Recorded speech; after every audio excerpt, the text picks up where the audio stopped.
What's up, guys? My name's Miles. And my name is Fez. And this is The Commodity. And today we're reacting to top 10 Malaysia surprising facts. I'm sure there's a lot that we don't know. And I think I own the shirt that this guy's wearing. I think so, too. There's a few of these top 10 Malaysia surprising facts. So I would imagine, because we've reacted to one before. Okay. On a different channel. So I'd imagine we might come across one that we've heard. Oh, yeah, I'm sure. Think. Plus, people have mentioned in comments and all that kind of stuff. So, but I'm excited to check this out. Yeah, let's go ahead and jump into it. Malaysia is a country located in Southeast Asia, and it is characterized by its diversity, cultures, natural wonders, and so much more. This is a place I would definitely want to visit. So we thought, you know what, I'd give you a list of the top 10 Malaysia surprising facts. Getting right into this list and not wasting any time, in at number 10 with highways. Malaysia's highways span a total of 40,934 miles or 65,877 kilometers. This means that their highway system is longer than the Earth's circumference, which is only 24,901 miles, which is just over 40,000 kilometers. Malaysia has one of the most scenic stretch of highways that are constantly undergoing expansion. Because Malaysia is not a huge country. No. I mean, it's big, but it's not huge. Yeah. So that's insane. Now at number 9, we have the number 4. Okay, confusing. We're at number 9, and now we're at number 4. Let me explain. Some buildings in Malaysia do not have the 4th floor, so they are replaced by 3A. I knew this. I didn't. Well, I had brought up in a different video if they have the number 13 on some of their buildings, and a lot of people are like, we don't have the number 4, but some buildings don't have number 13 as well. So they have 1, 2, 3, 3A. 4 in their language is very similar to the sound of death in Chinese. I guess the superstition is very similar to what we have here in North America about the 13th floor. We just don't have it sometimes, most of the time. Let's see what we have in at number 8. Pregnant women in Malaysia must not kill, tie, or mangle anything because they believe that these acts can result in birthmarks or deformed babies. They must not also carry fire or water behind their backs or look at anything ugly or frightening. You know what? I think on every occasion you shouldn't kill. Next up. So if you're cooking, sometimes you kill. It'd be tough to carry water and fire behind your back? No, not walk by something ugly. Especially when you live with them. And unlucky number 7 is deceased relatives. Malaysians carefully watch over a body before it is buried because it is believed that if a cat jumps over the coffin, the corpse will come back as a ghoul. Chinese Malays are also known for visiting graveyards during the dead of the night, bearing gifts in hope of receiving lucky lottery numbers from their deceased relatives. Really odd. So you know what? Whatever it takes to win the lottery, right? Number 6 takes us over to names. In the IBAN community, before a newborn baby is named, they're called Rowlett, which translate to worm. When the baby is named, they must be named after a deceased relative because they fear that if a living relative's name is used, it might shorten the baby's life. When the parents have picked a few names, so they make rice balls, each representing one of the names, and the first one to be pecked by a fighting rooster determines what the baby's name will be. That's kind of cool. That's interesting. Is that for Oh, that's just for that tribe, right? Okay.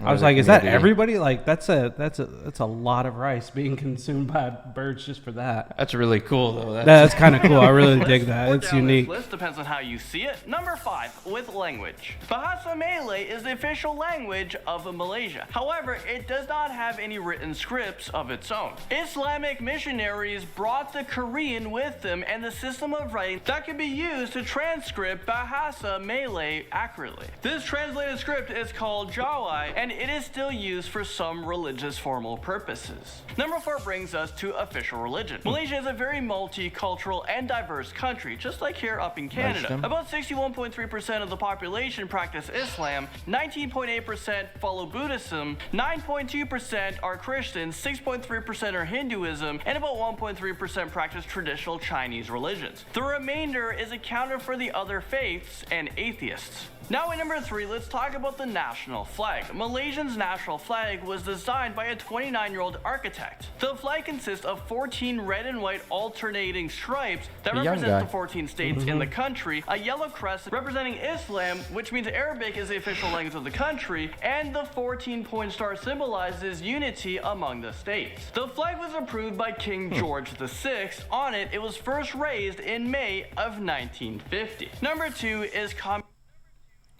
That wasn't too long ago. No. When was our flag? Do you know? When it was roughly changed, or no? Well, it's been changed since Alaska, but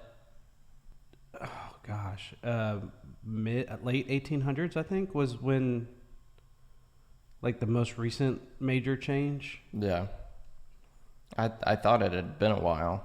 Communism. No, Malaysia is the only country in the world to win the war against communism. There was a conflict between the Commonwealth Armed Forces and the Malaysian National Liberation Army. This 12-year-long warfare was finally put to the end in 1960, and this period is known as the Malayan Emergency. Finally, and at number 1, we're talking about caning. This is a type of corporal punishment that involves getting beaten with a cane. In Malaysia, caning can be applied to a wide range of offenses. Caning is usually a routine punishment for serious offenses that often involving in rape, violence, or drug trafficking. However, this type of punishment is also used on the lesser offenses such as illegal immigration, bribery, and criminal breach of trust. Well, there you guys have it.